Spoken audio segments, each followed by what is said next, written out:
E o Flamengo busca trazer 2 novos reforços de peso para a temporada.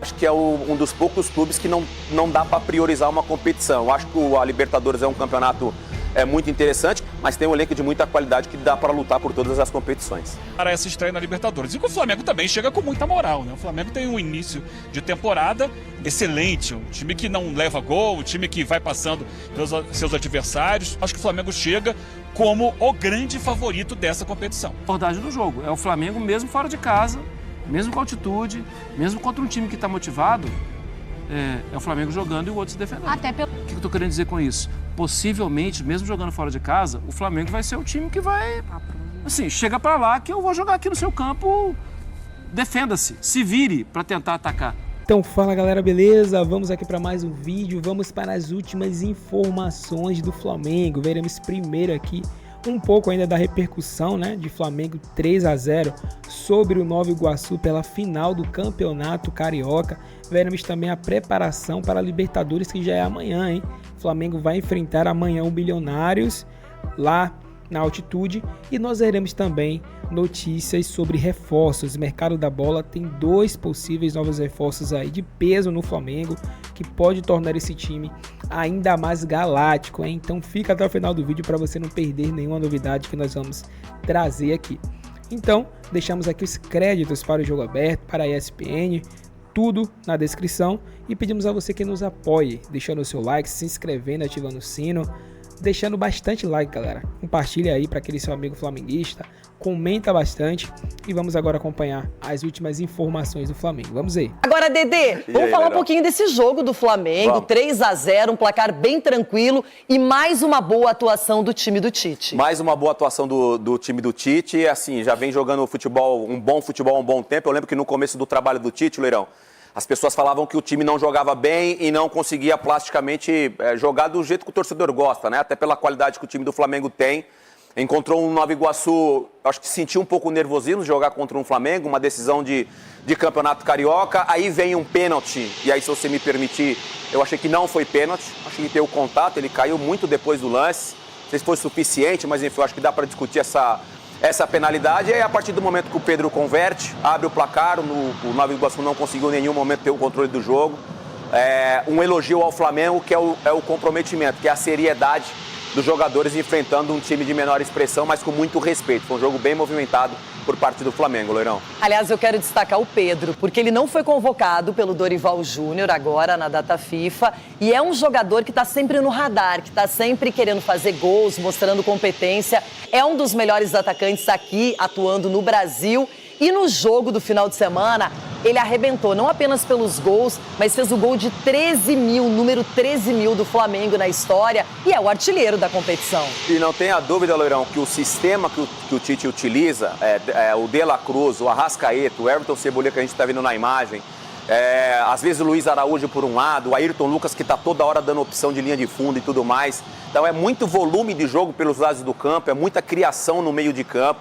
E aí facilita um jogador que tem talento como o Pedro. Ele é um jogador que ele consegue, até fora da área, fazer algumas jogadas individuais, mas a presença dele dentro da área, com tanto volume de jogo, tanta construção, então ele recebe bola de linha de fundo, ele recebe bola de frente do De La Cruz e também do Arrascaeta. Então, conforme vai decorrendo o jogo ali, vai acontecendo o jogo, as oportunidades vão surgindo e ele está num bom momento. Ele não deixa passar 1, 2 oportunidades, pelo menos uma ele guarda. Agora, o que você achou da contratação para um reserva do Pedro, Carlinhos, que é jogador destaque do Nova Iguaçu, um artilheiro, e que agora numa janela meio mirabolante, meio estranha, porque não é autorizada necessariamente pela FIFA, esses times menores conseguiram fazer algumas vendas, entre elas Carlinhos, com a suspensão por enquanto do Gabigol, é um nome interessante para justamente ser um reserva para o Pedro. Bem lembrado, Leirão, em relação ao caso do Gabigol. Eu vi o Marcos Braz falando sobre, né, essa possibilidade de perder o Gabigol, então eles já pensaram rápido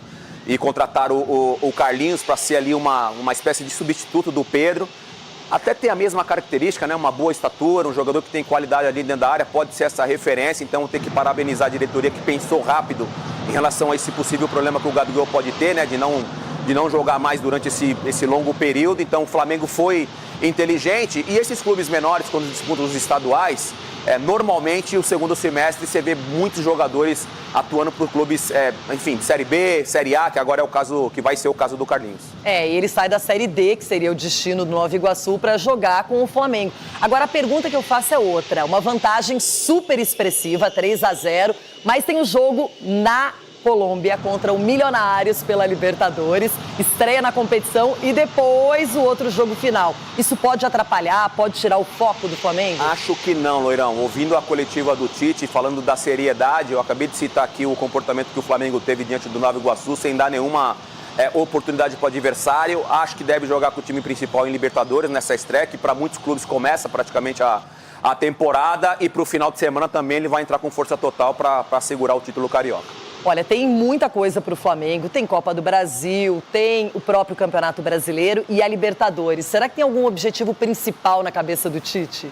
Com o elenco que tem, Loirão, eu acho que é um dos poucos clubes que não dá para priorizar uma competição. Eu acho que a Libertadores é um campeonato muito interessante, que nos últimos anos vem chamando a atenção dos times brasileiros, mas tem um elenco de muita qualidade que dá para lutar por todas as competições. Muito bem, Dedê. O Flamengo que começou a temporada com tudo, a torcida também está super animada. Vamos lá para Colômbia? Já tem gente lá? Eles estão viajando por toda a América. Shakira? Pode ser, hein? Não, mas lá é Barranquilha, né? Cadê? Não, eu não me recuso. Eu me recuso. Shakira é Barranquilha, certo? Eles estão em Bogotá. Mas me prometeram outra coisa. Mendes, não é que eu estava esperando exatamente a Shakira no link com você, mas eu estava esperando o Eugênio Leal. Mas espero que esteja tudo bem por aí para trazer as informações, então, do Flamengo que estreia amanhã na Liberta. É isso aí. Boa tarde, Maris, Bruno, Marra, boa tarde a todos. Eugênio Leal vai aparecer daqui a pouquinho. Estou no El Campín, o palco do jogo de amanhã, transmissão da ESPN Star Plus, onde o Flamengo começa a caminhada rumo ao quarto título da Conmebol Libertadores, estádio que já recebeu o final da Libertadores em 89, quando o Atlético Nacional de Medellín venceu o Olímpia, aqui foi campeão. Passou por uma grande reforma em 2011, no Mundial Sub-20. Em 2016 teve uma reforma do gramado, estádio bem pitoresco, bem legal. E o Eugênio Leal já está aqui, ó, situado na arquibancada do El Campín. Arquibancada bem pitoresca, um estádio bem charmoso, né, Eugênio? Você já está aproveitando o visual aqui. Já cheguei cedo, Mendel, Bruno, Pereira, Spinelli, Mar. Cheguei cedo, já garanti meu lugar aqui, coloquei meu nome para ver o jogo amanhã. Abertura da Libertadores. E aqui é uma maravilha. Você está aqui na beira do campo. Levanta! É claro que o torcedor não pode fazer isso que eu estou fazendo, né? Mas eu levanto, dou poucos passos e já fico à beira do gramado aqui do El Campín, ao lado do meu amigo. Já que a Spinelli queria que eu... Chega para lá um pouquinho, para a gente ficar bonito, enquadrado. Que eu ficasse na câmera, então agora eu tô aqui enquadrado bonitinho pra gente conversar. Isso é bem legal, bem diferente mesmo, essa divisão que não existe da arquibancada para o campo, mas tem, claro, a questão da altitude, é um tema do Flamengo nessa fase de grupos. Tem jogo aqui em Bogotá, depois tem jogo em La Paz contra o Bolívar, aqui mais baixo, 1.000 metros mais baixo, 2.635 metros acima do nível do mar. A gente não sente tanto. O Eugênio na chegada sentiu um pouquinho a altitude, mas agora já dá para correr o campo inteiro, já tá bem. Você é que é atleta, você se quiser dar uma volta aí pode dar. Correr eu não corro não, mas tá tranquilo, aqui não é uma altitude que impacte no jogo, talvez um pouco na velocidade da bola, mas em geral quem vem aqui não reclama de grande mudança, grande influência na partida em função da altitude. E o Tite e o Fábio Maceridian, que é o preparador físico do Flamengo, os dois têm um ótimo retrospecto na altitude, são especialistas em altitude, com o Corinthians na campanha de 2012, os dois na comissão técnica. O Corinthians fez 3 jogos na altitude, não perdeu, também ganhou aqui em 2015, contra o Milionários aqui em Bogotá, com o Corinthians. Com a seleção brasileira, nos jogos na altitude, a seleção não perdeu nenhum jogo nas eliminatórias. Então, realmente, isso é um bom retrospecto. E a questão da velocidade da bola, o Flamengo vai fazer um treino hoje à tarde aqui, para sentir mais ou menos essa velocidade da bola. Aqui em Bogotá, né? Não aqui no El Campín. Não, aqui em Bogotá, na sede da Federação Colombiana. E como chegam os times, né? Como chega Flamengo, Milionários. Flamengo fez 3-0 no Nova Iguaçu, no primeiro jogo da final do Campeonato Carioca. Mais de 1.000 minutos que o Rossi não leva gol, aquele equilíbrio do técnico Tite, o Pedro na frente fazendo gols, 2 gols no primeiro jogo da decisão. E o Milionários que ficou 7 jogos sem vencer, aí ganhou o clássico contra o Santa Fé. De virada aqui semana passada por 3-1. Depois ganhou do Fortaleza aqui pelo Campeonato Colombiano e agora chega, tem uma dúvida, o Leonardo Castro, The Killer, que é o centroavante, o marcador de gols, fez 5 gols na temporada, é dúvida como chegam então Flamengo e Milionários para esse jogo. O The Killer, Leonardo Castro, está sem jogar há mais ou menos um mês devido a uma lesão muscular, voltou a treinar semana passada, está sendo preparado para o jogo de hoje.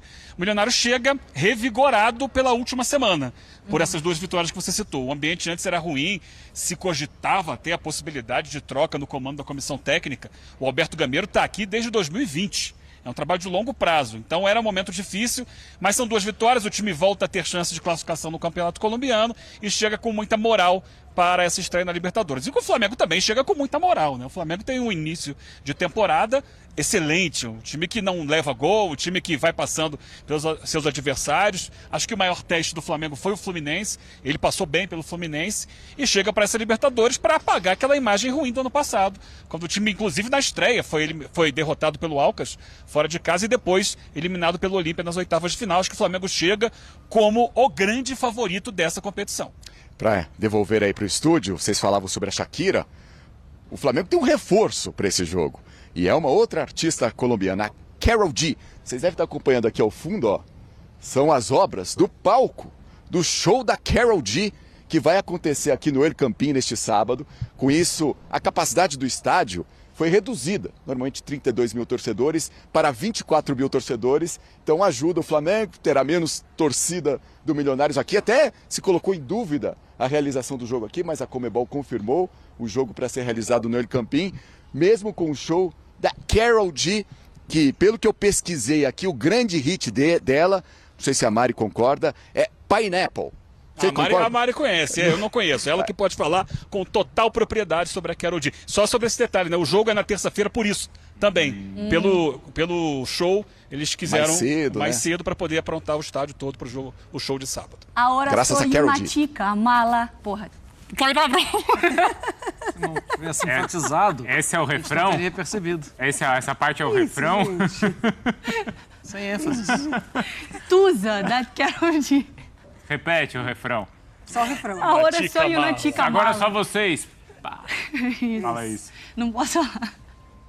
Ai. Mas ela é Karol boa. G, ela é gigantesca. Tem aproveitado também muito remix de música de funk brasileiro. É mesmo? E ela é um grande nome latino. Aqui no Brasil Mas acaba... é plágio ou é tudo regularizado? Não, ela faz junto do Tá Ok também. Ela colocou no palco do Grammy, ela cantou. A Anitta gosta muito dela. A Anitta, eu fiquei sabendo que a Anitta tem muito apreço pela Karol G. Escuta, Tusa, da Karol G. Uma grande música. Bruno, você pode começar um debate de futebol? Posso? Isso que eu soltei. Por favor. Bom, a gente muito discutiu assim, início de Libertadores vai ser bem entre as decisões dos campeonatos estaduais. O Flamengo já resolveu essa questão, né, Marra? Já não é, isso não é um problema para o calendário rubro-negro. A gente está vendo aí as estreias, então, desde 22, né? Em 22, 16 jogos, 70%, em 23... Como que chega para a estreia, né? Porque esse ano ele chega melhor. Estreia. Porque sempre quando ele chegava, só sofreu um gol. Exato. Não, melhor, incomparável, E aí né? tá Bem um melhor, ponto para mim. Verdade. Porque sim, né, o Eugênio destaca vitória em clássico. Vitória em clássico é aquela coisa incrível, né? E ganhar o clássico capitalino, né, que o clássico de Bogotá é conhecido como clássico capitalino, muda o astral do Milionários. Depois ele vai jogar contra um time e ele coloca várias reservas, inclusive o Beckham. Beckham jogou contra o Fortaleza. Espero que o Eugênio esteja preparado com a ficha do Beckham. Daniel Ruiz, que foi jogador do Santos. Beckham jogou os pontas, Marra.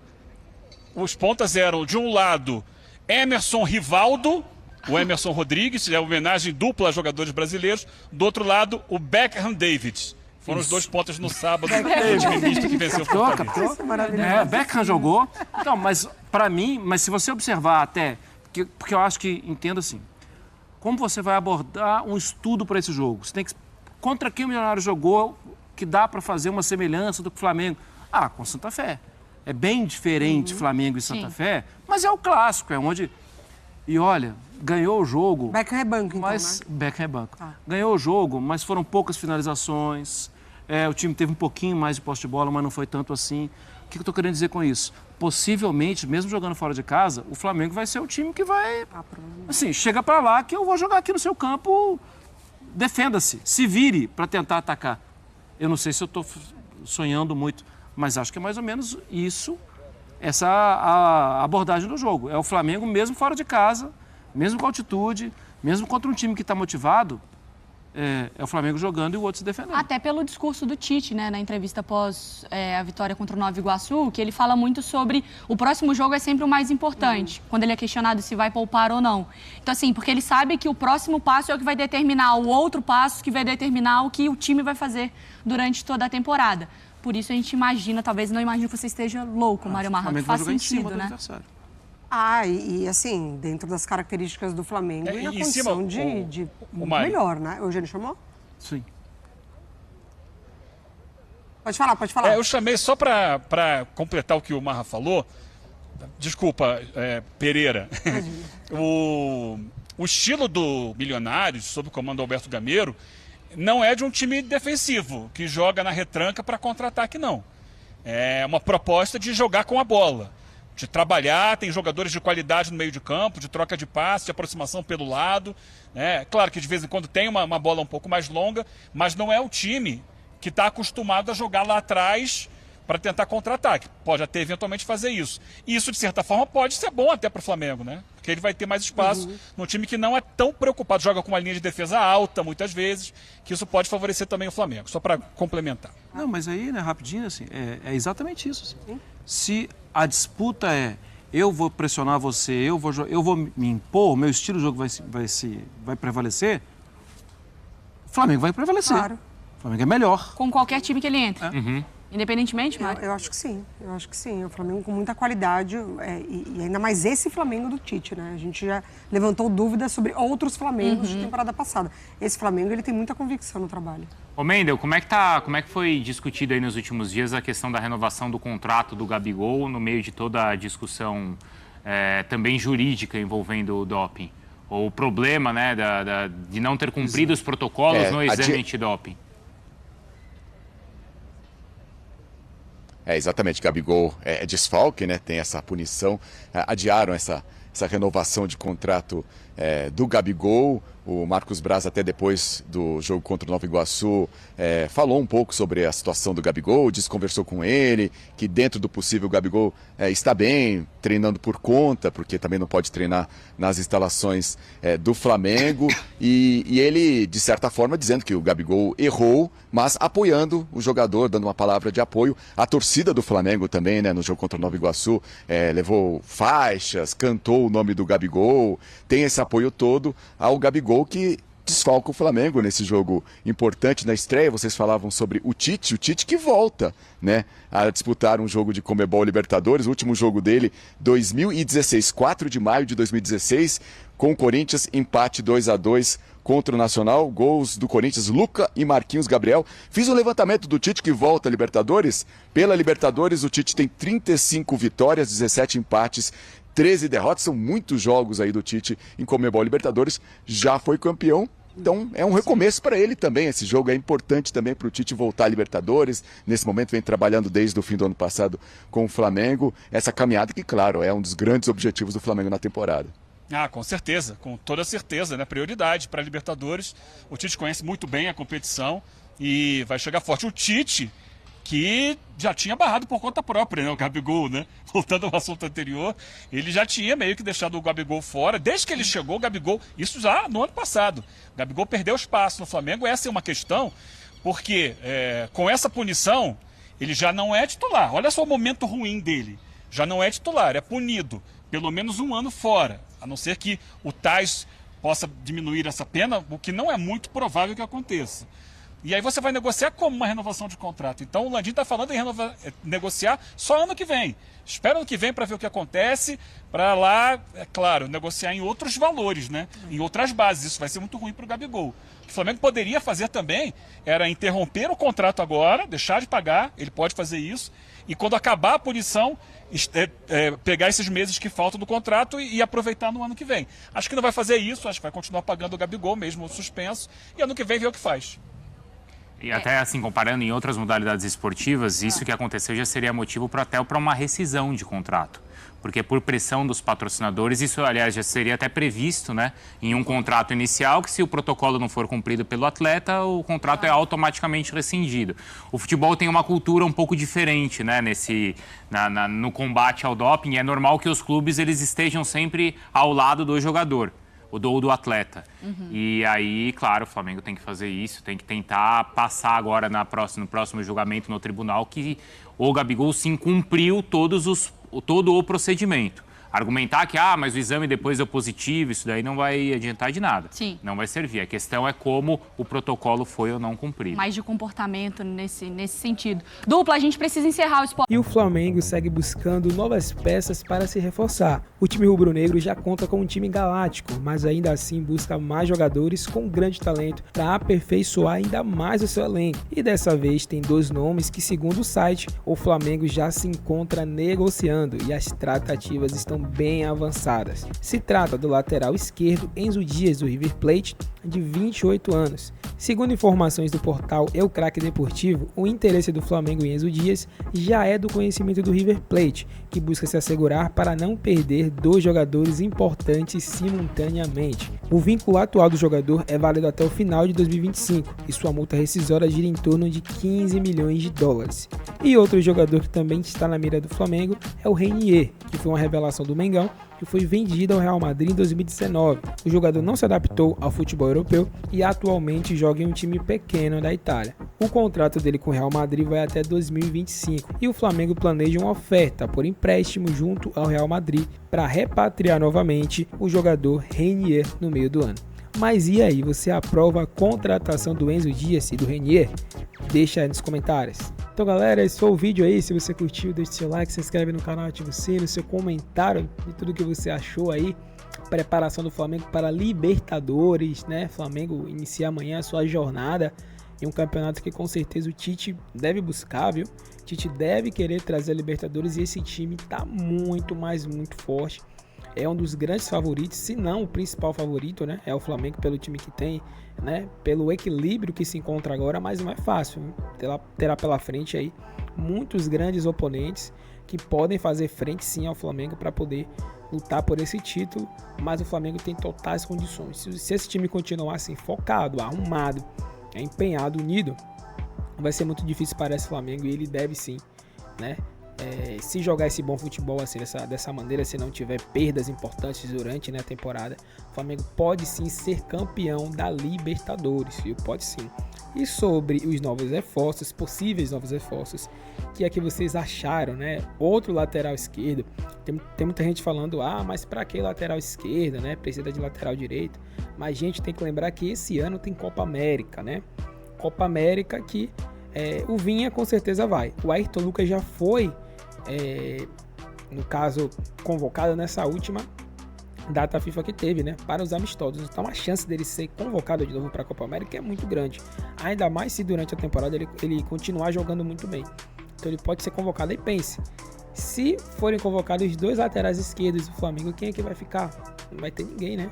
Então o Flamengo está pensando em trazer um lateral esquerdo, principalmente porque pode ficar sem os 2 na Copa América, na data FIFA. E lateral direito, querendo ou não, né?